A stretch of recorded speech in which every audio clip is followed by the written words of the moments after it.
The first time Carrie Kaarre skinned up the big mountain in Whitefish, Montana, pain in her hips forced her to turn around. It felt like my hips were on fire, and not in a good way, says Carrie, 32, who works as the director of outreach at Chrysalis, a therapeutic boarding school in northwest Montana. The next time she tried, the same intense pain turned her around. The third time, it was only stubbornness and pride that got me to the top. Related, the best muscle rubs for sore ski muscles. This winter, Carrie had a completely different experience on the uptrack. During its Skin with a PT clinic, hosted by Kim Whitefish, the PT, a physical therapist at Whitefish Therapy, she wanted to share her wisdom about how body mechanics and technique can help decrease overuse syndromes involving the hip flexors, allowing people to skin farther distances or multiple laps without continuing to damage their muscles. If you spend a lot of time sitting, it's likely that your hip flexors will be tight or weak. But you don't have to muscle through the pain, unintended. Visiting a physical therapist is always wonderful, but you might also experiment a bit on your own with form, and build strength. Here, 3 major takeaways from Skin with a PT, for a more efficient stride. Instead of lifting your ski off the snow and stepping up the mountain, glide the ski uphill. This will decrease strain on the hips from yanking the hanging weight of the ski.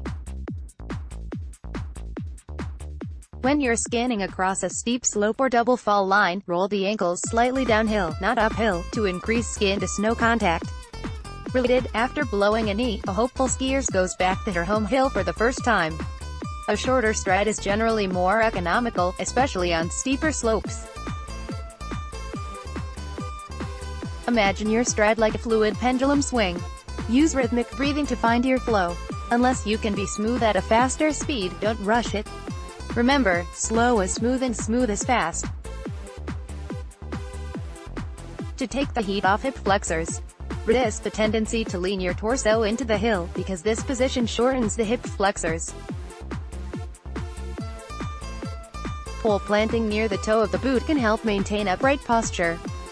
Your highest heel riser level also shortens the hip flexors, so if you're going straight uphill and it's getting steep, start switchbacking before you flip on the highest heel level.